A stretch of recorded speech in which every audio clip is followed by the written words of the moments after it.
Welcome to Horror Bois. It's a podcast on the internet. I'm Austin, joined as always by Chris. And we are the Horror Bois. And it isn't just any old podcast on this old internet. No, my friends. This is a horror movie review podcast where every week we review a horror movie. I know, crazy, right? Yeah, that's the intro. Thank you for being here. That is what we do. We'll see you next week. Thank you for tuning into the intro.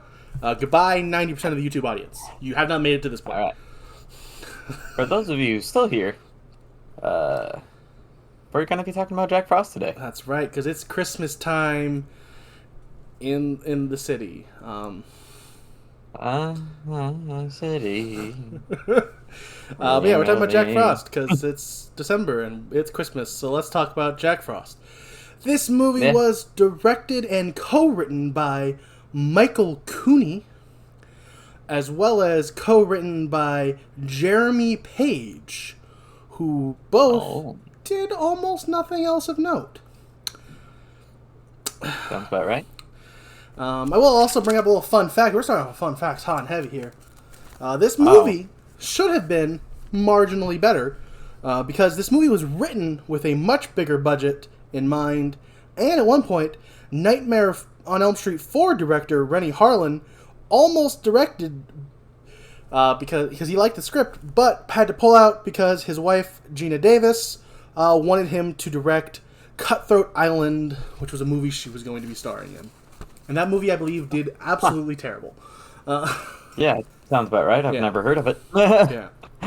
I believe it's like a historically big flop financially. But I could be wrong. Right. But yeah. I love historically big flops. Yeah.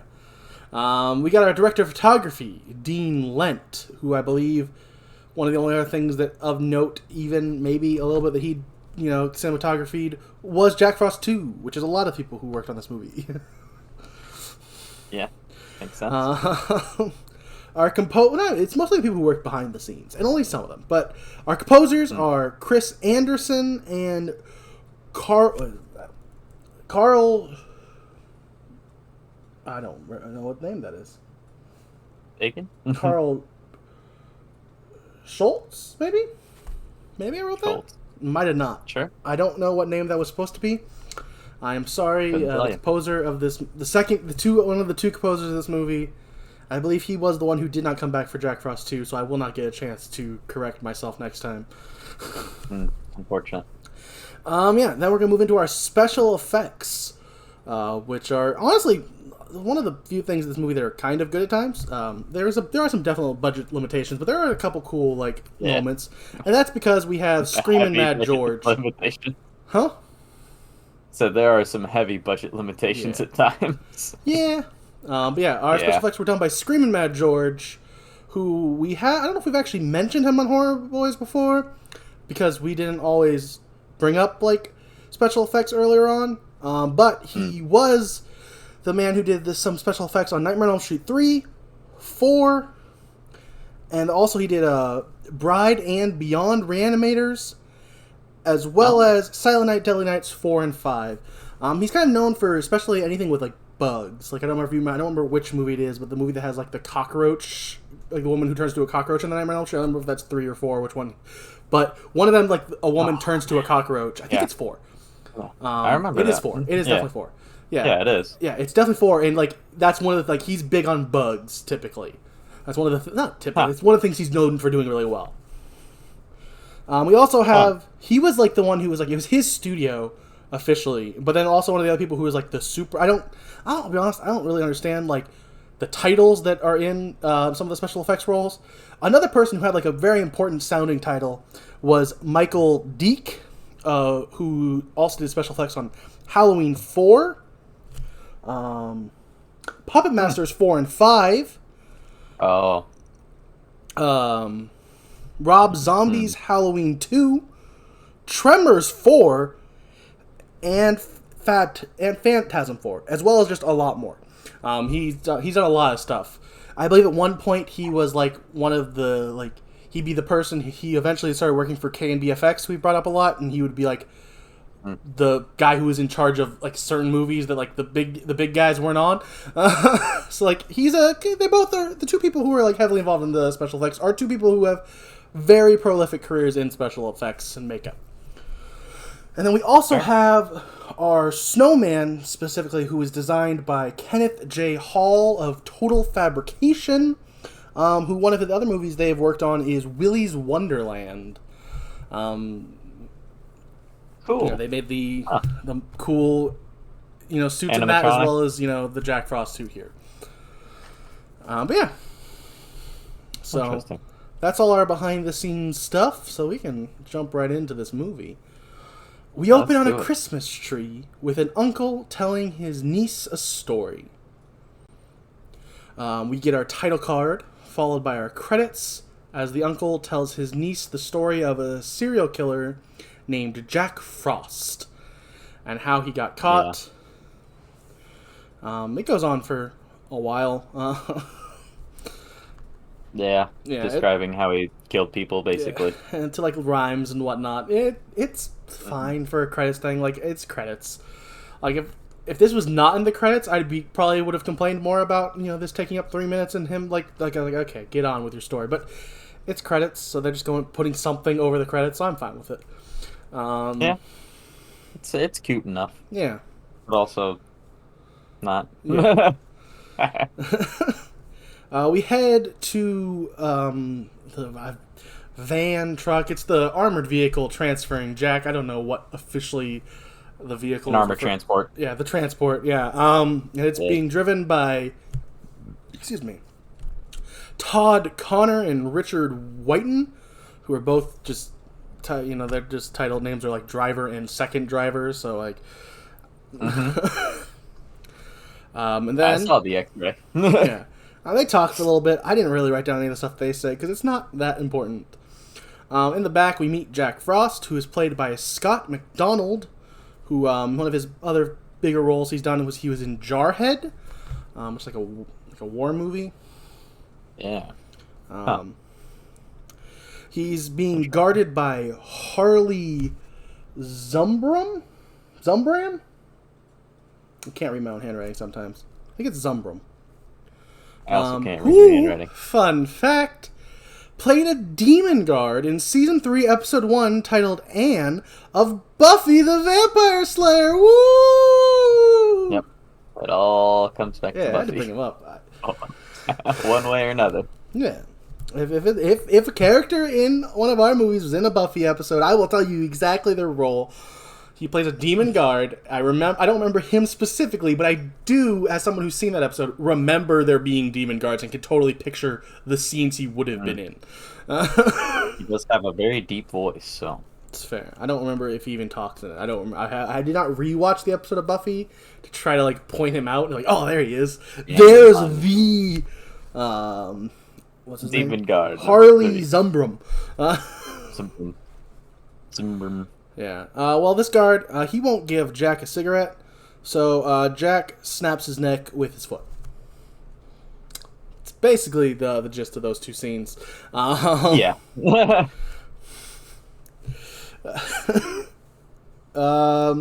Then the transport, if you will, they crash into a truck from a genetic research lab. And after the crash, Jack is about to kill one of the drivers when the genetic research truck overheats and shoots out some acid that melts Jack into the snow. And this is like a tale of like two effects. The first effect of like him being all melty is really cool, but then they use this really cheaply done like dissolve shot to like take his blood into the snow. Yeah, but like it's pretty great. The actual like effects on him as he's melting are really good. Yeah, but then they had a little bit of issues with that second effect a little bit. But they wanted a big budget and they didn't have one. This movie was like shot for like just over $1 million, which, and human money that's movie insane, world. But for movie money that's nothing.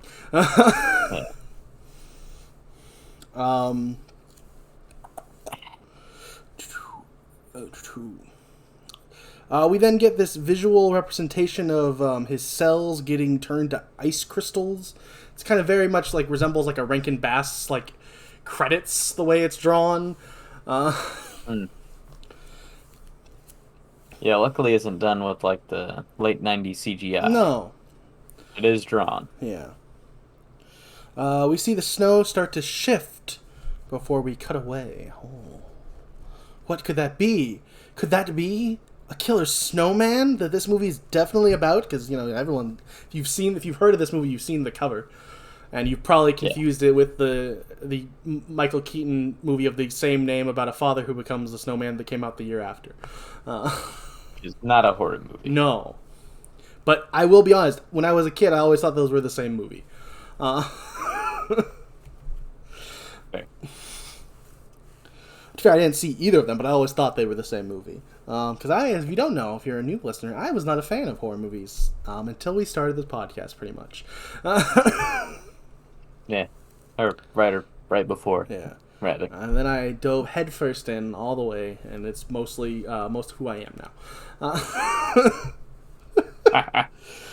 Yeah.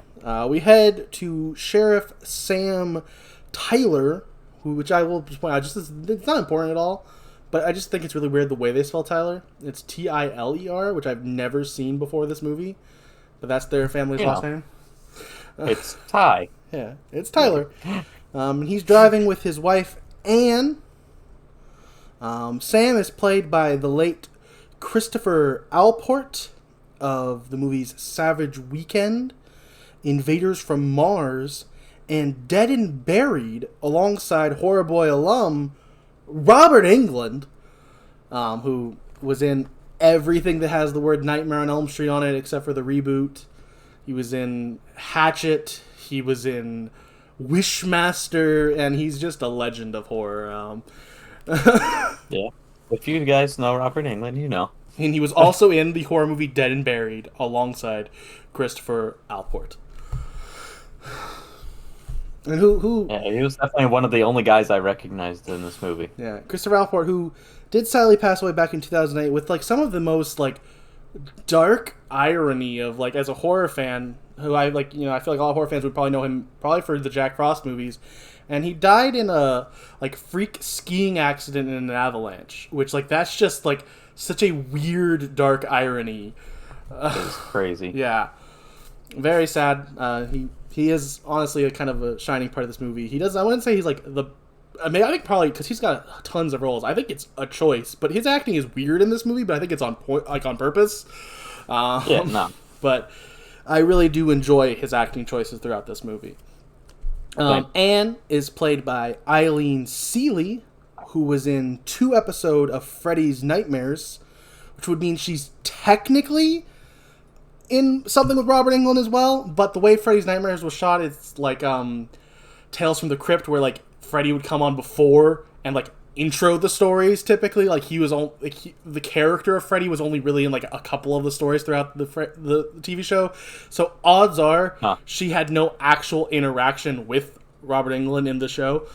I haven't, once again, did not go looking up her episodes to find out, but I would assume she actually probably didn't do anything with Robert Englund in the show. Yeah.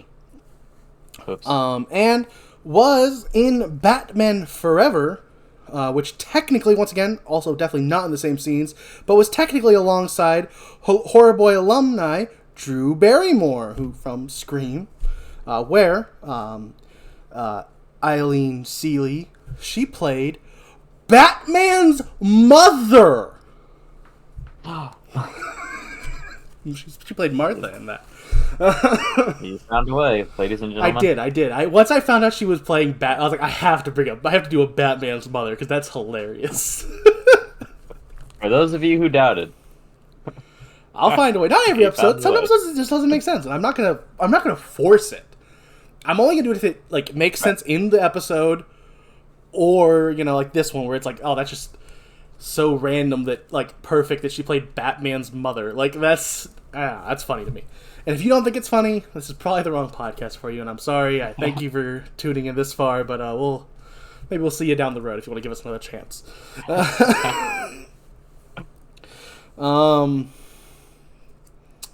and tells Sam not to worry. It's after midnight, which means Jack Frost is dead.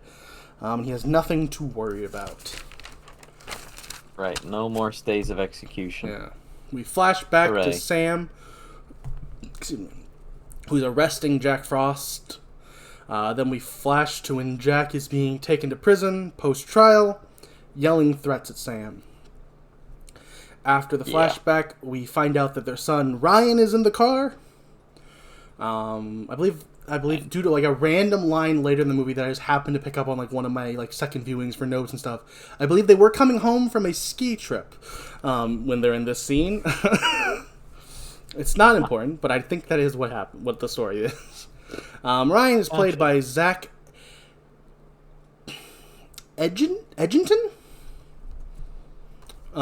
who's had a long career as a cam op post doing child acting, including a decent number of Hallmark Christmas movies.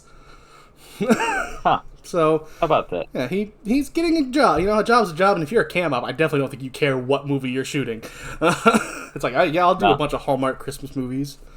The only one that like stood out to me as one I'd heard of was I think he was the cam op on Santa Switch, which I feel like I've heard of that one. Nope. I think it's one of those, it's like a prince. I think it's another one of those Princess and a Pauper stories because that's like half of what they make.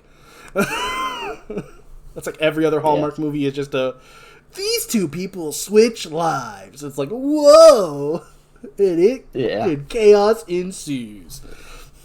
But then they find love. And yeah, he's the cam guy for all those. Not all, but you get my point. They drive past the crash site.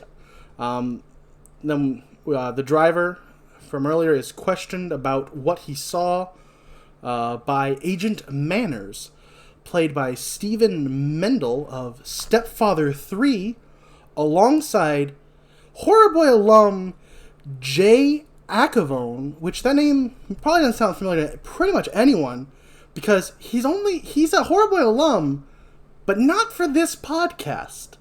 He is in the movie Dr. Mordred, which we did a commentary track on our horrible commentary. So like he is technically a Horror Boy alum, but not for anything that any of you have ever seen. But it is there, and hey, this is where I'll plug that we have a show called Horrible Commentaries where we do silly commentary tracks over horror movies. Typically, not great ones. Yeah. So look forward to the Jack Frost... What? Possible. I mean, it's far enough definitely possible. I doubt it that we'll ever... I feel like it'll never go this way. Well, I don't feel like we'll ever do a... I could be wrong, but I don't feel like we'll ever do a horrible commentary for a movie we've already covered on Horror Boys. But something we did a horrible commentary for might someday be on Horror Boys. I feel like it's more likely how it'll happen. But feels much more likely, yeah. Like, for sure, I know we did... Our first ever episode of Horrible Commentaries was on Killer Clowns from Outer Space, which we will definitely cover on the podcast at some point. Yeah. Because that movie is... It's amazing. And I can't wait to talk about it. In the morning, we see Ryan has been cooking some special oatmeal for his dad. And we'll get into that later on what that means. Later. Yeah. But just be prepared. Because I wanted to go through the right flow. But just trust me when I say it's special. It is very definitely special. Also... And you can tell by the way it looks like. Yeah, it looks like crap. It looks like doo-doo. Yeah, it looks gross. But also, I will say the thing about the character of Ryan is such a weird one. Because I feel like it's the way they chose, the lines they get. I don't think it's... I'm not going to blame, young child actor Zach.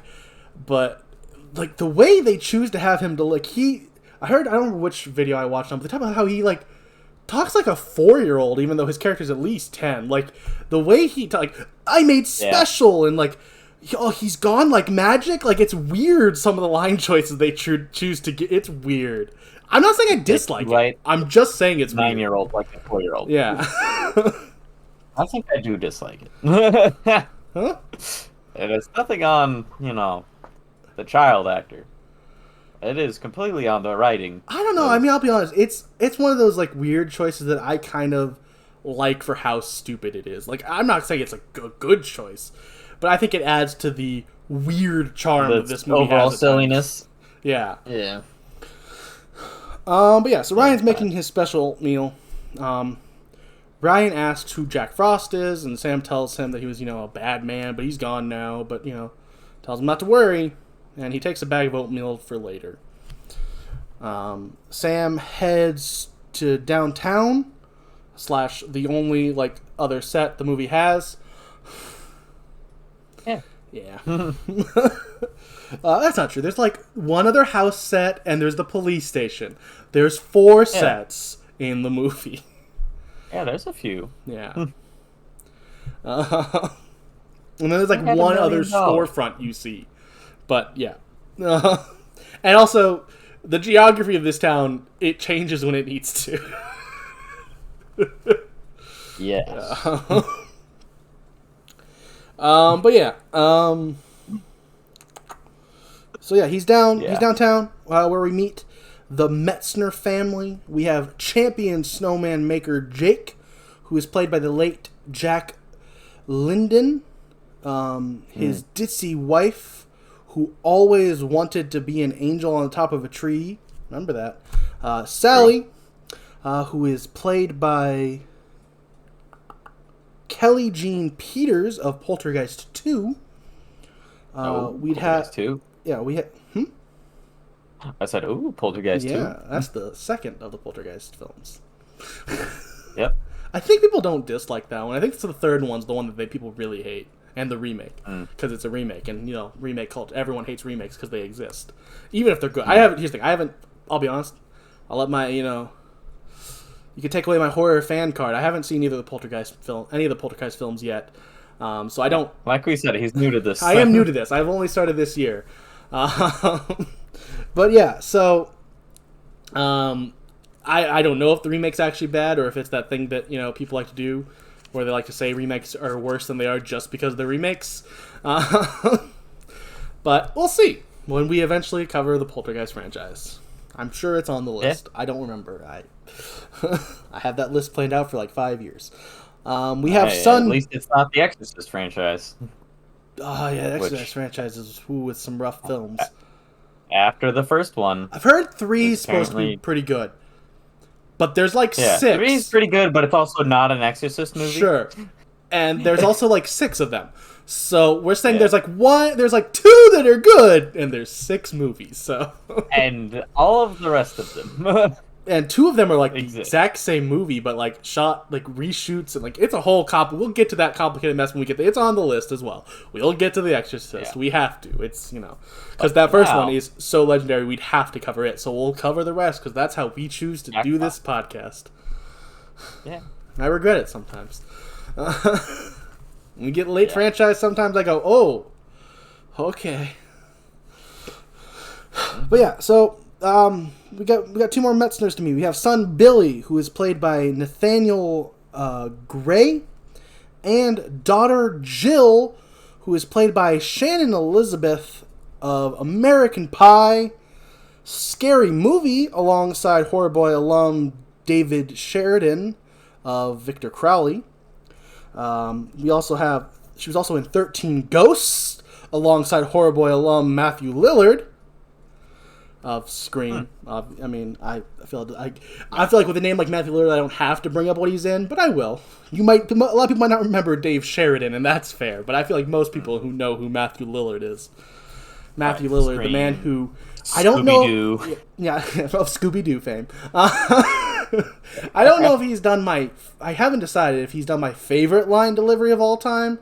That might go to, I'm blanking on the actor's name, but our boy Mickey from Billy's mother. Yeah, Billy's mother. But if it's not, if I go with I'm feeling a little woozy as my favorite, even if I don't, whatever. The point is, he has 2 out of 10 of my favorite line deliveries. It's maybe 1 goes to Mickey. The other 2 out of 10 are all Matthew Lillard. Matthew Lillard is a national treasure. I'm sorry, Tony Tata, you have to share the title. Yeah, there's a few of them out there. But yeah, and we have one last movie to talk about that Shannon Elizabeth was in, and that is she was in Cursed. And now I'm going to list off 50 Horror Boy alums, because this movie has one of the most stacked casts and behind-the-scenes stuffs ever, and the movie was okay. from my understanding. In this movie, we have Horror Boy alums Joshua Jackson and Portia de Rossi of Scream 2. We have Derek Mears of Friday the 13th, the remake, and Hatchet 3. Behind the scenes, we have composer Marco Beltrami of Screams 1 through 4. It was written by Kevin Williamson of Scream 1, 2, and 4, and The Faculty. And lastly, but definitely not leastly, it was directed by Wes Craven of Screams 1 through 4, Nightmare on Elm Street 1, 3, and New.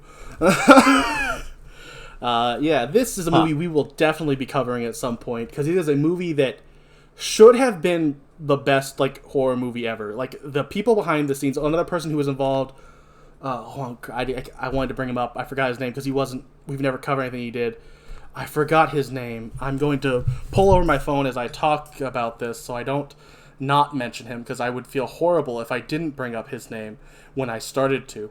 But it is, the special effects are done by, I'm 99% sure the name is Rick Baker, now that I'm thinking about it, but I will make sure I'm right. Special effects. Yeah, it is done by Rick Baker, because it's a werewolf movie, hence the name Cursed.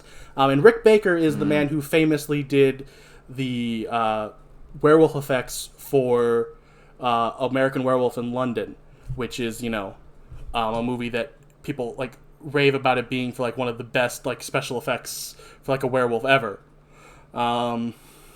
So this movie had all these insane, like, some pretty decent actors behind it.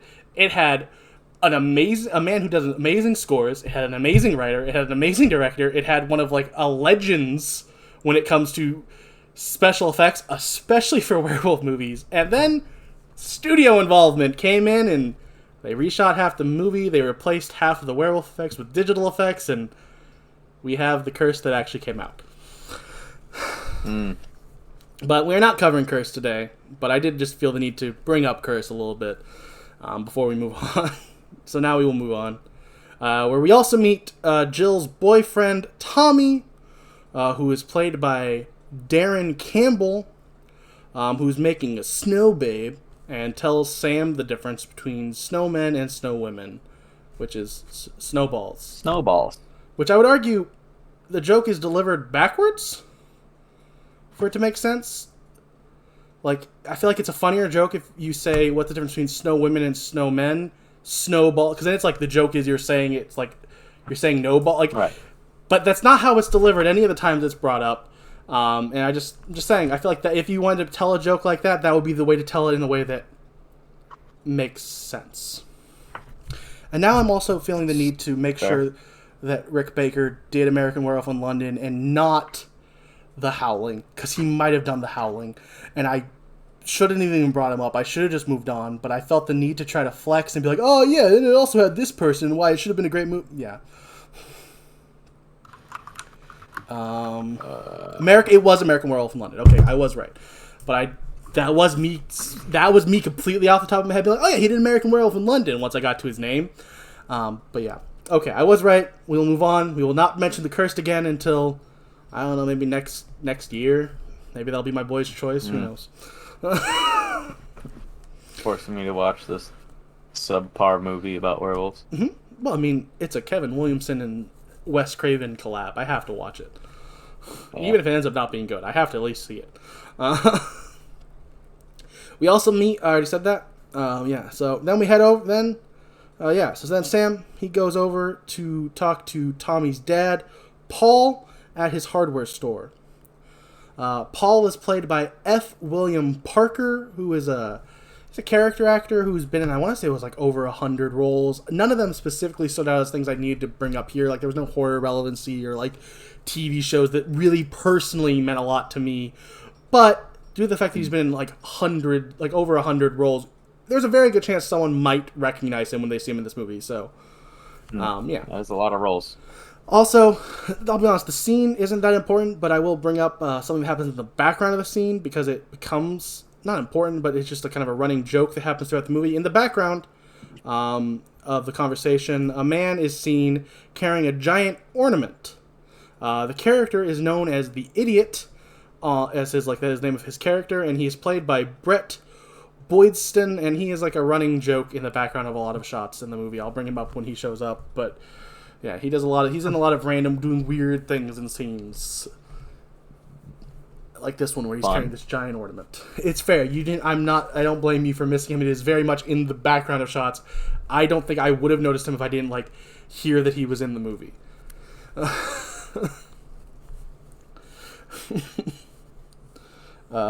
Jill and Tommy make plans to meet up later. Sam arrives at the sheriff's station. He throws the oats in the trash before having his son's voice in his head tell him to hey, I made those special for you. So he puts them back in the car. He still doesn't want to eat them because he saw them, but he doesn't want to throw them away. Inside, just threw them in the garbage. Yeah, they were made special. You can't do that. That's rude. You're somebody he made special, not made them special. His line specific. I mean, when he said the voiceover says I made them special for you, but the actual line he said was I made special. It did say I made special. Yeah. Mm-hmm. I do. Yeah. Inside, he says hi to the dispatcher, Marla, who is played by Marcia Clark, who has done a lot of voice acting. Once again, nothing specific, no specific roles where I went, oh my gosh, I have to bring up that role. But credit to her, she's out there still getting work, so good for her. When Marla ignores him, he asks her, what's the matter? Did someone die? And she shows him a note that says someone died.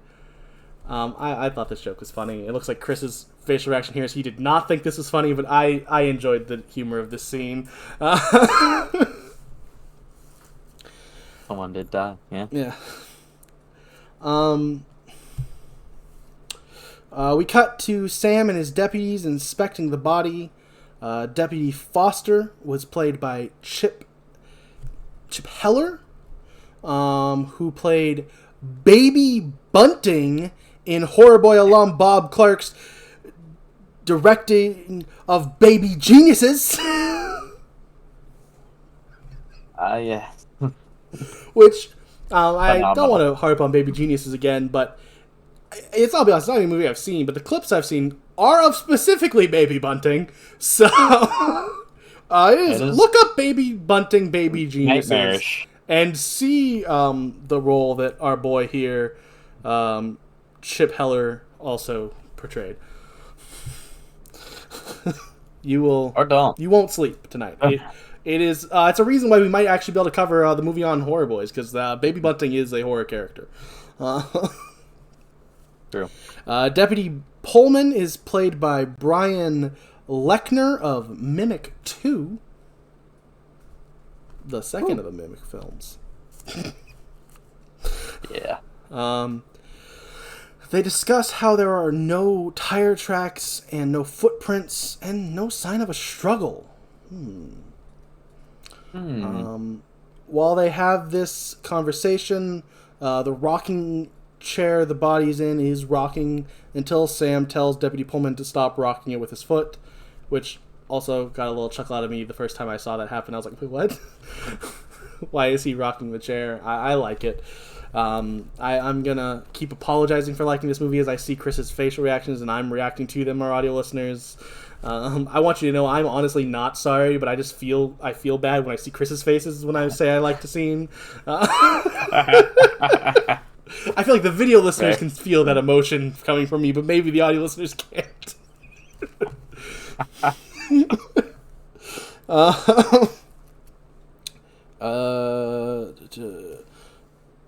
Sam gives them instructions on how to proceed, and then goes off to make a phone call to the FBI. Agent Manners answers him and tells him that Jack Frost died in the crash. Before we then stay with Manners as he discusses the success of the acid with a scientist named Stone, played by Rob LaBelle of The Possession, and he was also in Watchmen, alongside Horror Boy alum Jackie Earle Haley of the Nightmare on Elm Street remake, which I will say, Jackie Earle Haley is one of the things you can definitely say wasn't the problem with that movie. He did a very good job trying to salvage his role in that movie. Back at Sam, who is looking at the dead body, which eventually I write down the name of the body at some other point when it comes up again. It's like Old Man Harper, maybe, I believe. Yeah, I think it's Old Man Harper. Yeah, and then he's examining the body with Doc Peters, who is played by Paul Keith of House 4 and Pirates of the Caribbean, Curse of the Black Pearl, alongside Horror Boy alum Johnny Depp of Nightmare on Elm Street. The doc says that the neck was broken and that the lack of bruising makes him think that the killer had to have something, soft on while he covered him, like a soft mitten or something. I wonder what did this. Strange. And we go back to Anne, who's coming home from the store, and she sees a snowman outside, which she doesn't think much of. It's definitely shot very menacingly, but she doesn't seem to notice how menacingly it's shot. That's probably because, as we skipped over earlier, in the first scene where we see Ryan making the oatmeal, he does ask if he can make a snowman later. So I assume she probably thought he made the snowman. Yeah. Inside, Ryan is making another special snack. This time it's like cookies. It's like snowman cookies. Yeah, and it's super messy, and he's kind of a brat because of it. I mean, if you really think about it, like, he's just making this giant mess for his mom to have to clean. She literally says, like, I just cleaned up your last special. Yeah. But she asks him about the snowman, and he says he didn't make the snowman outside. But, he's willing to go put a face on it with a lot of enthusiasm. He heads outside. Back at the station, the men of the town, including Jake, Paul, and Idiot, are all causing a commotion about Old Man Harper's death. See, it is Old Man Harper. I wrote it down here. Sam sends them away, saying not to worry. He lived on the outskirts of town. There's nothing to worry about. And they're all like, we all live on the outskirts of town. And he's like, stop. Yeah, so do I. Yeah. And I'm not worried. Don't worry about this guy who's, there's a killer on the loose. Who cares? Yeah, snapping people's neck in one go. Yeah. Don't worry about it. Get lost. And then the hardware store owner is like, all right, I'm selling ammo, 20% of the discount because of an emergency. Yeah, emergency discount. I think everything in the store is 20% off, as we find out later when he sells salt to people. Deputy Foster asks Marla if she'll go to lunch with him, and she sprays him in the face with hairspray. Yeah. Back at the house, Ryan puts a face on the snowman while ominous music is played. It goes on for a little bit. It's definitely a little bit of a time filler of him decorating the snowman. But then sharp icicle teeth grow out of his mouth, and you're like, I feel like that's the implication, but you don't really see him in this scene. Well, you see it happen, and then you see like his mouth move, but I don't actually see any icicles that showed up. Like, I don't know. I feel like that's what they wanted me to think, but I watched it very closely, and I didn't actually see any teeth.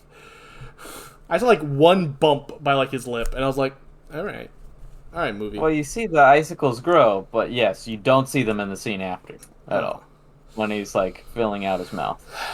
Whatever, who cares? It doesn't. Yes, it doesn't lead anywhere. All that to say, because Billy and hooligan friends come to harass little Ryan. Yeah, because they want a sled in the Tyler family's front lawn, and Billy bullies Ryan, and then he takes off the snowman's head with his sled. This angers Jack Frost, who knocks him over, and one of the other sledders hits Billy in the head, decapitating him. As you would expect the sled to do. Which, huge props in the movie for the first kill we actually see being a kid. More kids need to die in horror movies. They're too protected. That's my stance. Kill more kids in horror movies. Okay. No, I said that. I'm gonna say it. Just don't clip that out of context.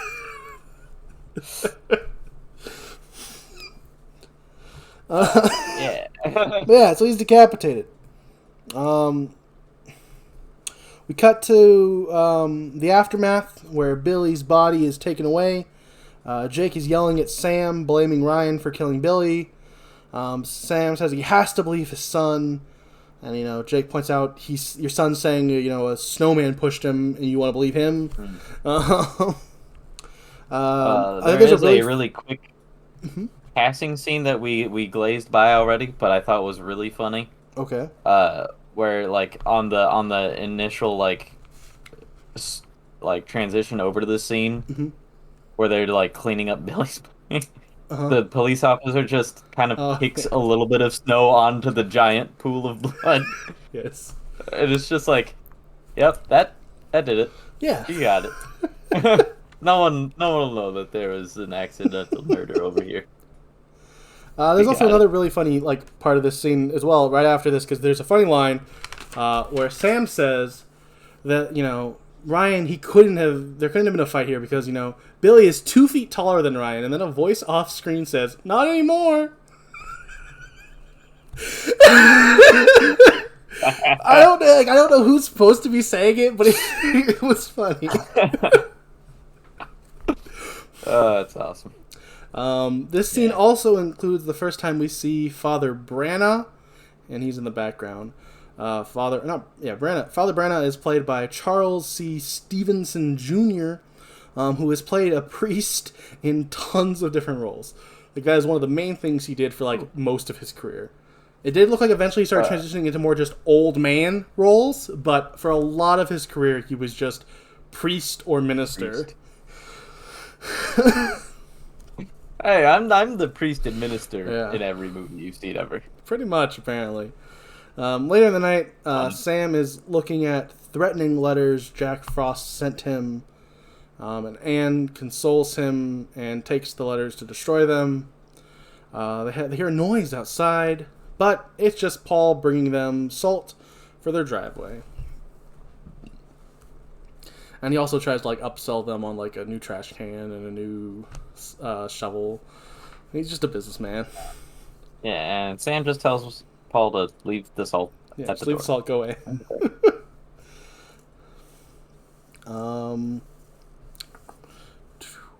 We head to the Metzner house, where Jake gets mad at Sally for bringing up Christmas lights when their son is, just barely been dead and she's already worrying about festivities. Jill leaves to go see Tommy at Jake's protest. Jake goes outside for some firewood. Outside, Jack Frost is there, and he asks him for a smoke from his pipe. Jake hears him, but doesn't realize it's the Snowman. So after some more taunting, Jack kills Jake by shoving an axe handle first down his throat. Straight down. Yeah, very clean. We'll get to that line. There's a whole scene about that, Chris. There is. And also, this is one of the many times we will have some really crappy one-liners. Some of them I write down, some of them I don't. But yeah, Jack says, "I only asked you for a smoke." Yep. We head inside, where Sally finds a puddle, but ignores it and heads to the living room.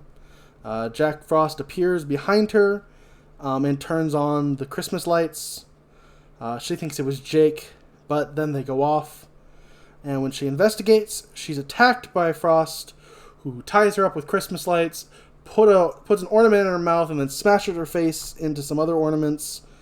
It's cool. I like the effects of the ornaments all in her face. I felt like it was well done. Yeah, the glass cards. Yeah.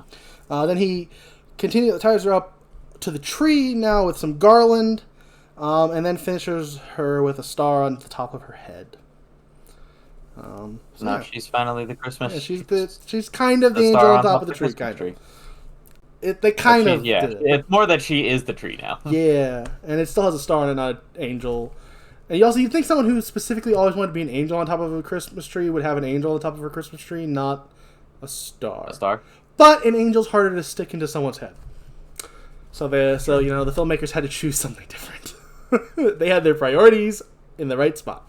Which, to be fair, in a cheesy slasher movie, yes, the fun kills is the more important thing than exact continuity to lines. About specifically throwaway like lines like that. Yeah. Paul shows up with some salt and sees Jack Frost and runs away. Frost follows after grabbing Jake's scarf. We then cut to Sam, Deputy Foster, and Deputy Pullman looking at Sally's body. Something I didn't realize when I watched it, but I did see someone, I don't remember which of the channels. It was either Dead Meat or it was Movie Timelines. Two great channels if you want to know some stuff about horror movies. Giving shout-outs to much bigger channels, because that's what I do on this podcast. It's also I'm citing sources, is really what I'm doing. But yeah, one of them brings up how like this movie is really obsessed with this kind of shot of like of three people like looking at something. We saw it earlier, we see it here, and there is one more instance of it. But yeah, Sam goes to the scene. It kind of happens. There's nothing that important dialogue wise in it, so we'll skip over it.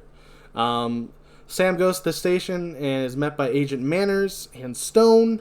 And Manners tells Sam to take him to the Metzner house / crime scene. He first calls it like there's a lot of where's the MVs? Manners is very cold about it, but to Sam, these are people, man. This is his community.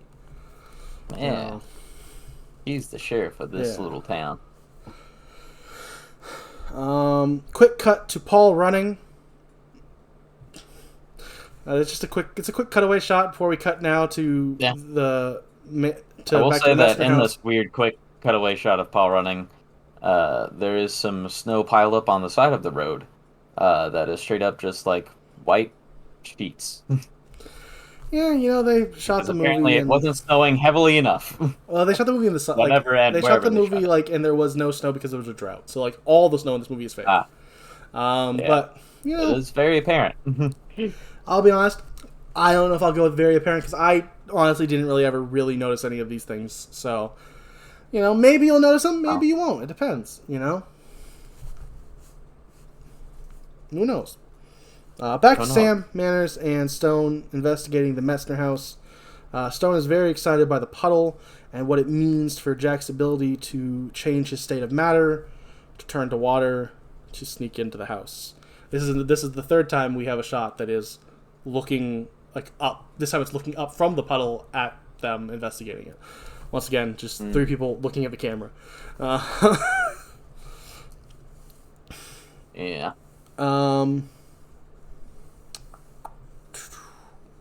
Outside, Doc Peters is talking about how the cuts on Jake show that the killer had to be immensely strong, the way that they were all vertical. Maybe that's real science, or medicine. I don't know. Yeah, real forensics. I have no idea. I don't really care. Doc Peters, which that does kind of prove to us that oh wow, wait, what? How could the be a killer who's super strong but also has soft hands? Probably CeraVe lotion. Yeah. Or they're a snowman. Or they're a snowman. Also, Doc Peters found the back door key in Jake's pocket, so the killer wouldn't have been able to lock it after he left. So, how did all this happen? Manners joins them and tells Sam he needs to implement a curfew for the town. We head to the church's community hall. I think this building we see here is the church because of dialogue in this scene where he goes the pastor's gonna leave the church open, so if you want to stay here and sleep community style. So I think this room that we will see other times is the church, and I will refer to it as the church when they're inside this building at other points. It doesn't feel like a church, but they only had a couple sets, so it's the church, and deal with it. It is the church. Like it or not, it's the church. Yeah.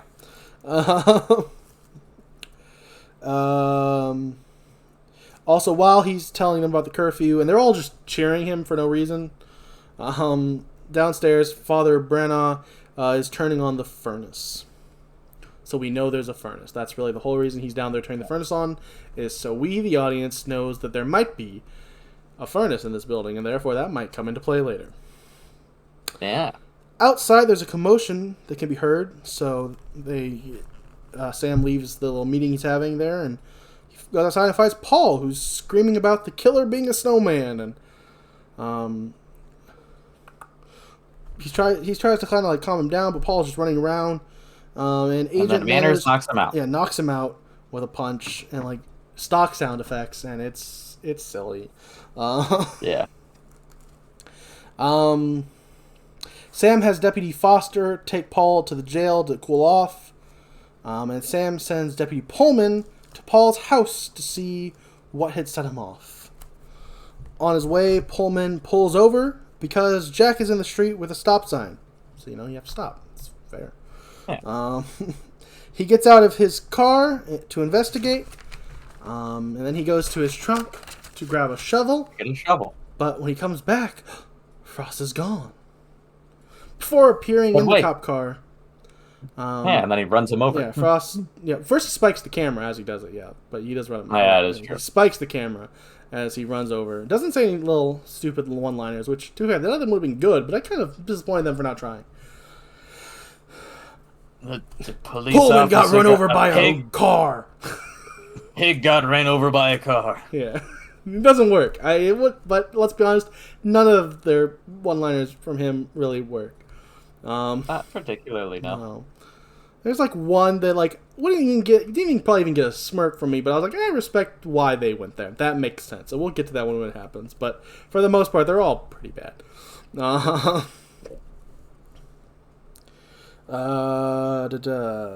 Back at the church, Sam finds out from Ryan that Anne went home alone to get blankets. We head to her at the house where she hears a cop car arrive. Then she hears water running from under the sink, and she slowly reaches to the cabinet to reveal a burst pipe as she falls back on Deputy Foster, who Sam had sent over to check on her. He fixes the pipe, and they head out to leave. It was a little false scare there. They made you go like, oh, water's running. Oh, a cop car. Last time we saw. Oh my, is she about to die? Nope, all I'll say is not yet. Who knows if she'll die or not. She doesn't. Now you do. You know she doesn't. Sorry. We head to Sam and Manners discussing road blockades. Very important scene. Before cutting back to Anne and Foster heading to his car, where Foster is very boringly telling her a story about plumbing before she closes the door on him, and like mid-sentence, and he stops, walks around, and opens the driver's door and picks right up where he left off in a scene that really got a chuckle out of me, because he just immediately stops the sentence and then picks it right back up when he opens the door. It was really funny. Yeah, you gotta finish the story. Yeah. But you normally would a normal person, if it wasn't a silly comedy movie, would start the sentence back over maybe. But he continues at the exact word he left off on, and it got me. It was funny. So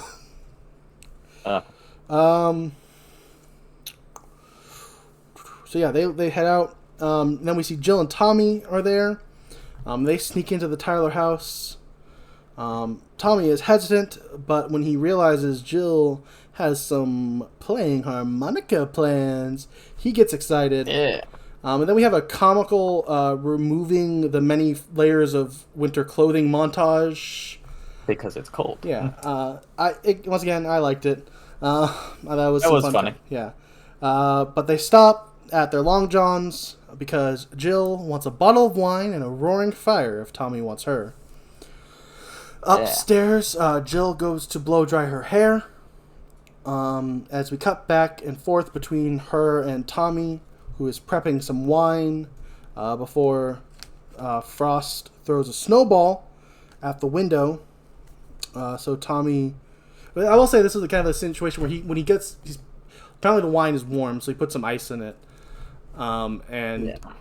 There's like a carrot in the like overly frozen freezer, so you kind of wonder like, oh, is Jack Frost in the freezer and he's about to appear? But then the snowball comes from outside, so you're like, oh, I guess he wasn't. That's okay. Yeah.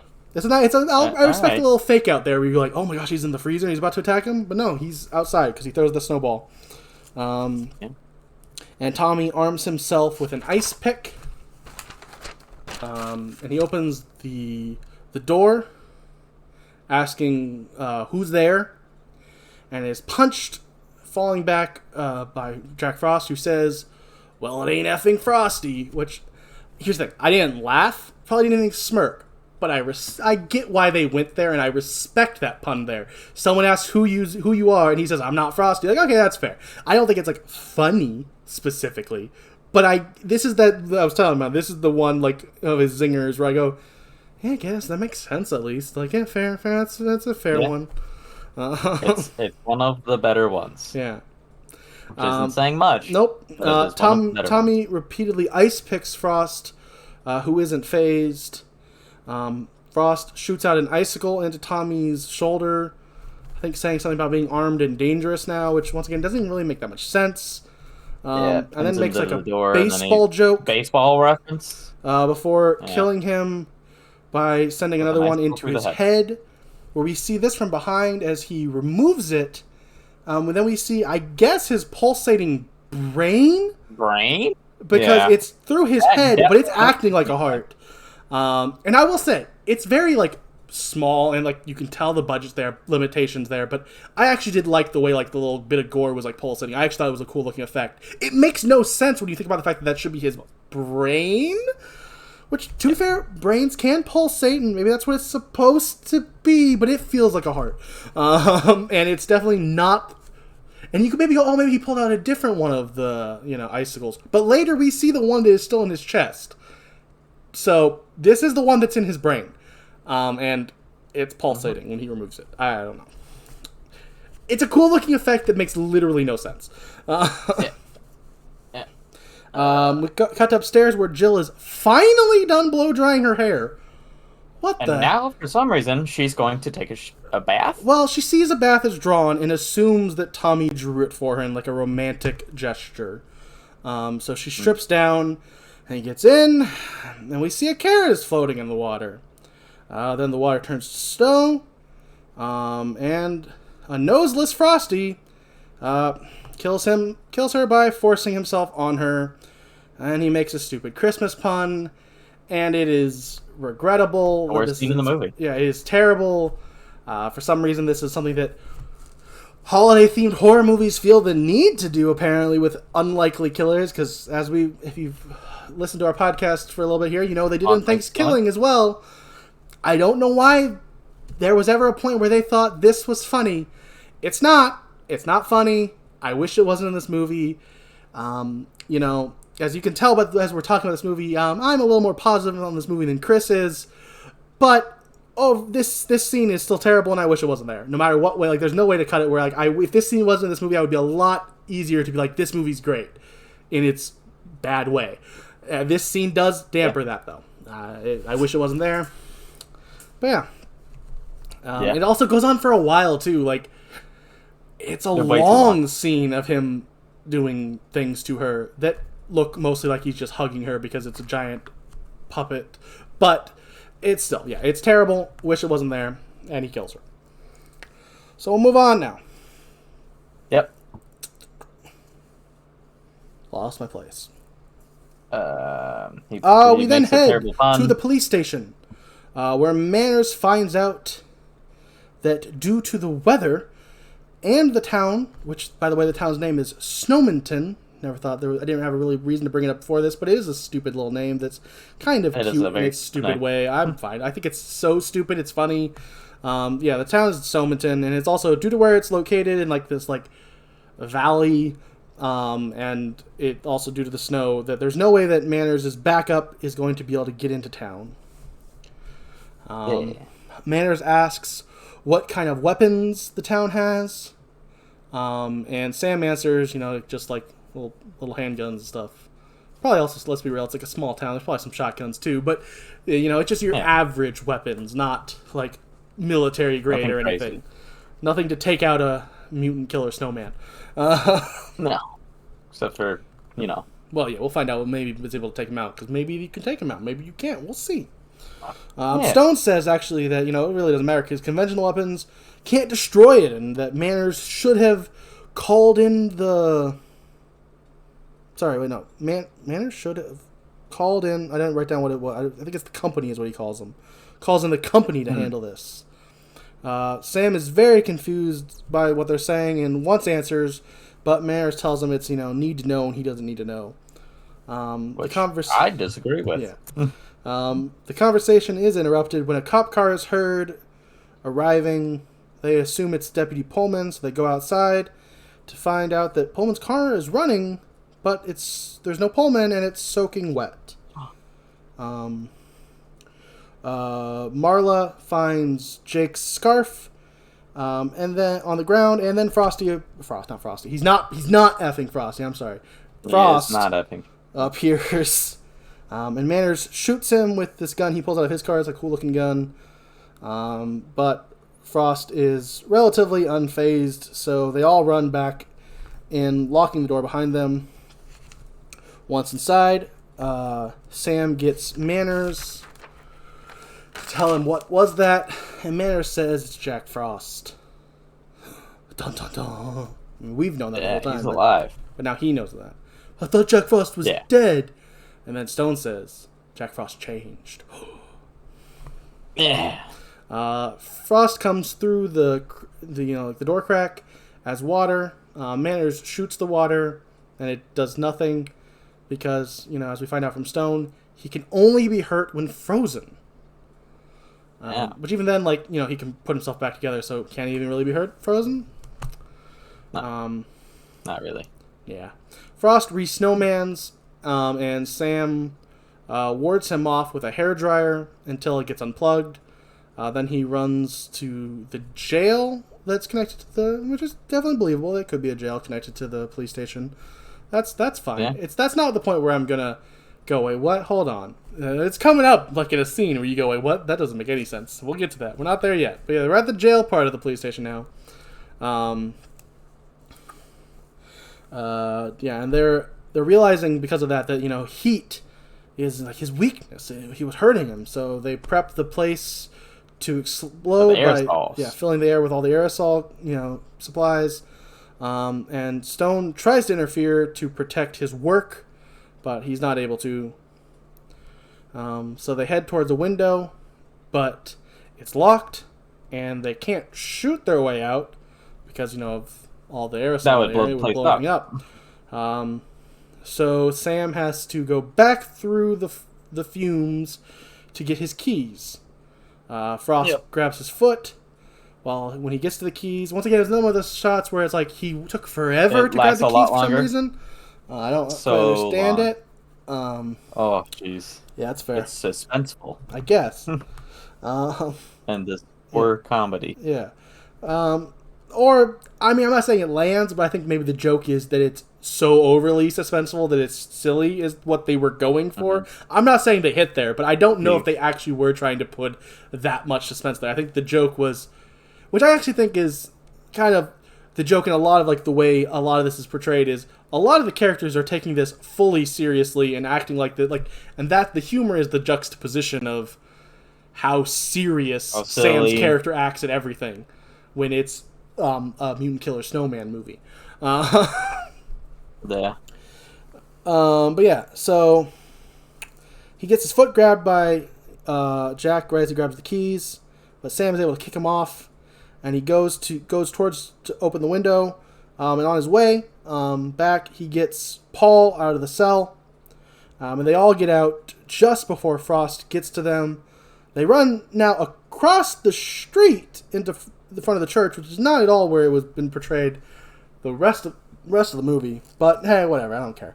I really don't. I don't personally care, but it was a moment where for like half a second I went, he like drove there earlier, but okay, whatever. Yeah.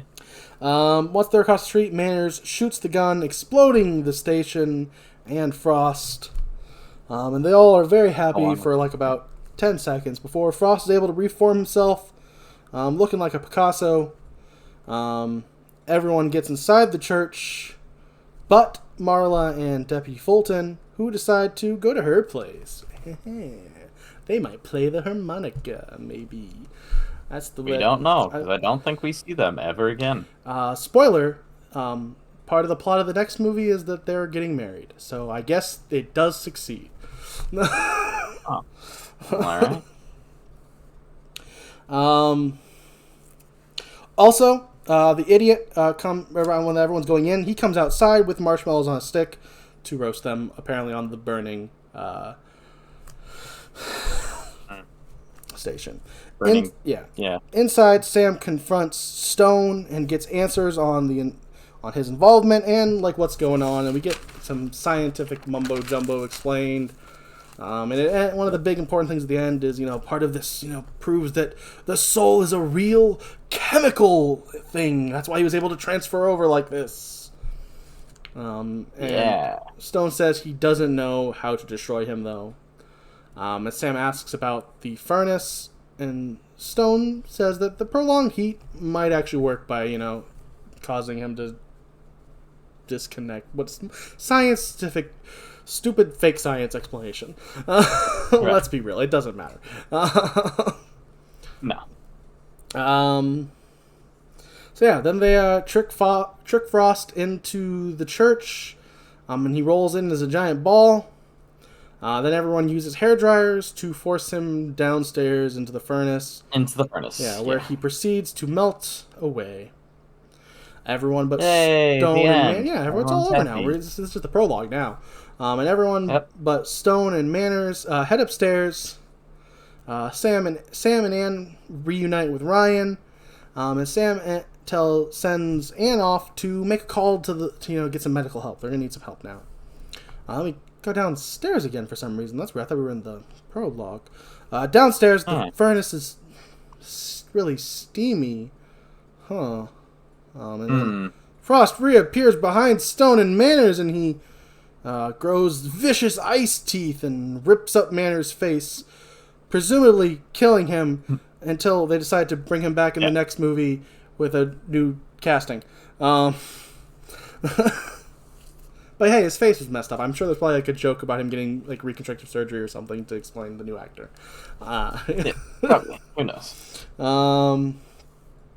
He also makes a frostbite joke, which actually, to be fair, this might actually be the best one-liner. Like, it makes complete sense. It's Christmas. It's cold themed. He literally bit him.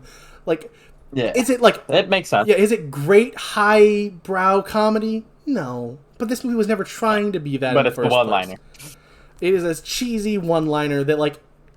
Even in this movie, you might go like, oh, okay, Jack Frost. But if for some reason Freddy was killing a guy as an ice guy, people would have thought this line was great.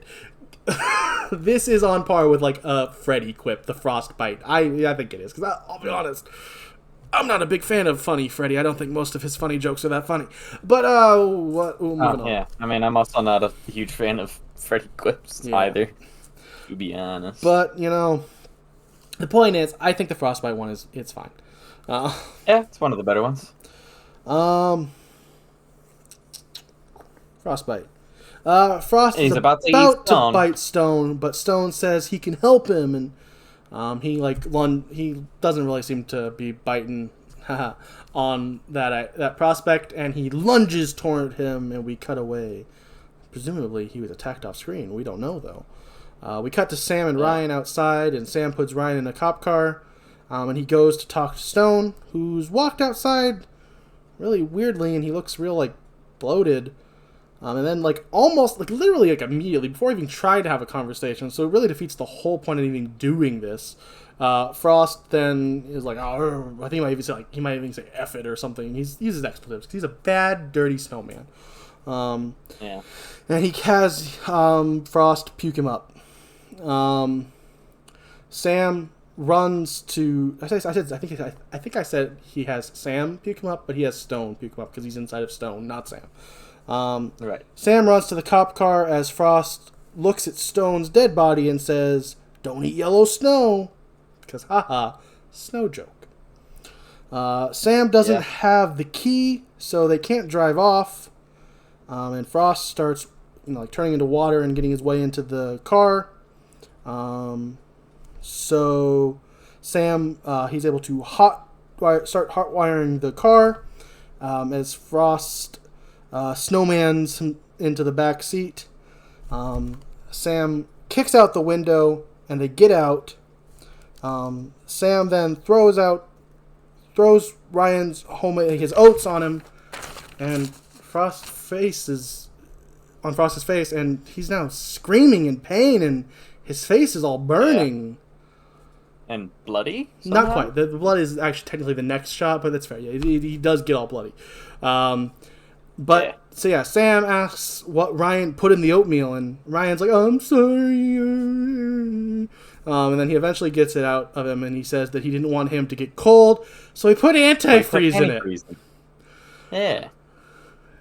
And Sam's really happy right now because, he, helped save the day. And now they have a solution to, hurt, Jack Frost. But this kid almost killed his dad! Yeah, he sure did. And it's just kind of a throwaway, he put antifreeze in it. What? He almost killed his dad! That's what making special is murder. Yeah. I made them special. Or I made special. What's special? Oh, I kill you now. Oh. Make you go away like magic. Your last meal. Just making. Jeez. Yeah. But we just kind of gloss over that. It's just a reveal that's what has the solution. So Jack gets out of the car with a messed up looking face. It's all bloody. Looks kind of cool. Once again, there's some cool effects. I assume this is by Screaming Mad George, this blood effect, but it might be total fabrications. This might be like them making another suit. I don't know how that works. I was not there. I don't know the exact but that was a cool effect, yes. Yeah. But then Paul shows up and he hits him with his truck, sending him away as he says, "I can see your house from here," because that's the level of jokes in this movie. Yeah. Sam tells Paul to take Ryan and fill the truck with antifreeze and be back in 5 minutes.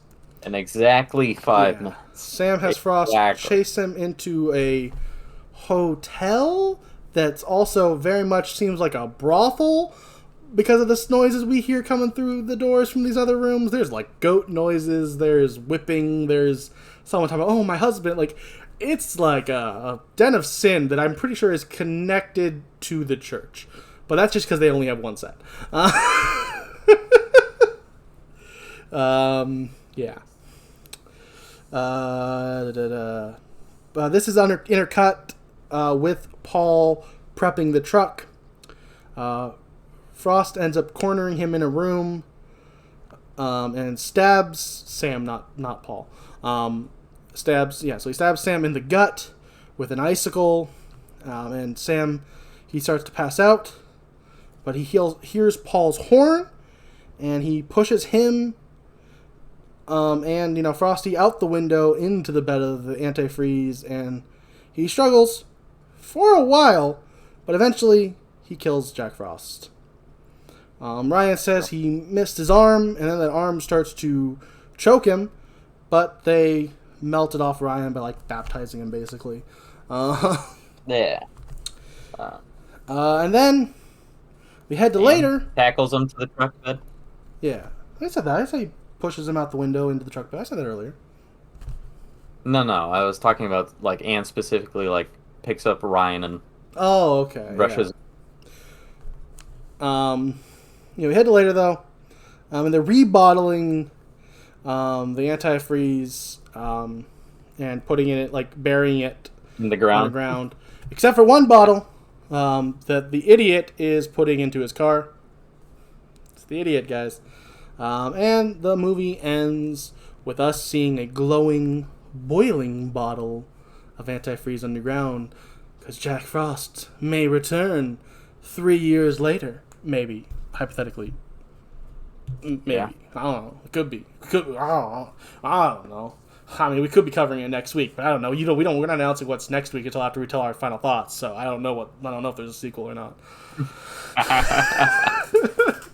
My final thoughts are it's not a good movie, but I had a lot of fun with it. I think it's super cheesy. I really like the juxtaposition of serious acting at the craziness that's happening around it. I think a lot of the weird, quirky stuff they do is really funny.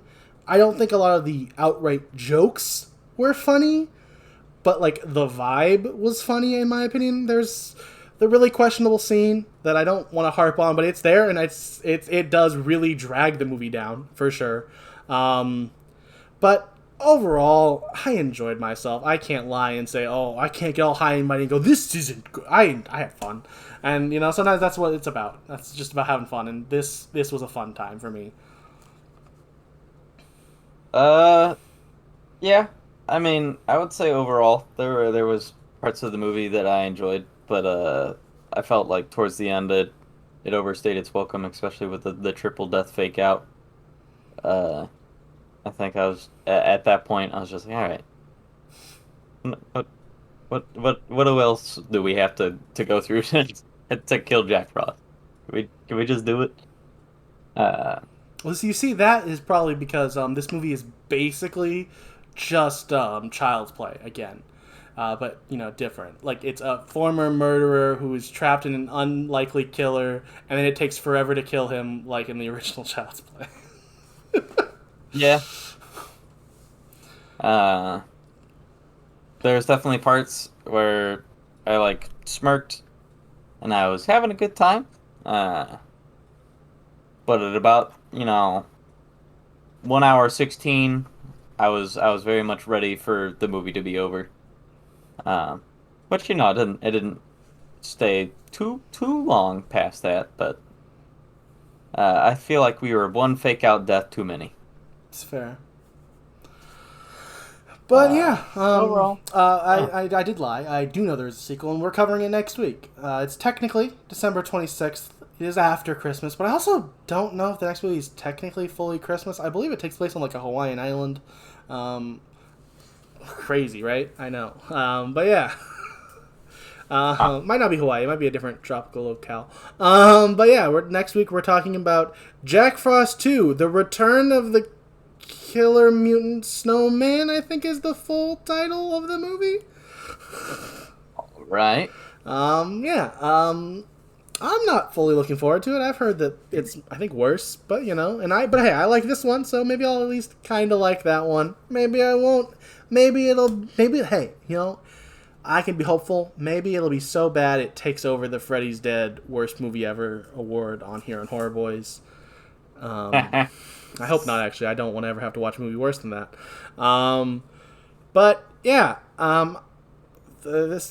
moving on to the closing stuff.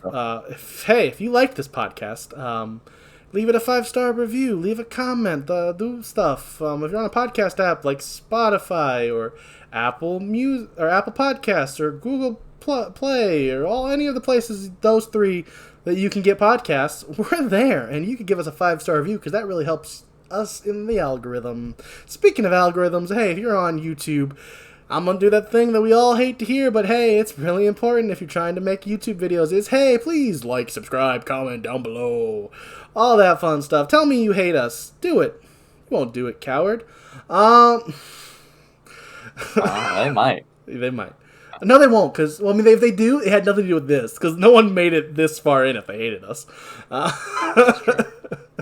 And lastly, but certainly not leastly, if you want to support us directly, head on over to patreon.com/horrorboys, where you can get this podcast early, amongst many other things that we'd have to literally make literally for you, but hey, make us do more work. We'll find the time somehow. Somehow. Yeah, we'll figure it out. But yeah, I've been Austin, joined by Chris, and we'll be back next week. Bye-bye! Bye-bye.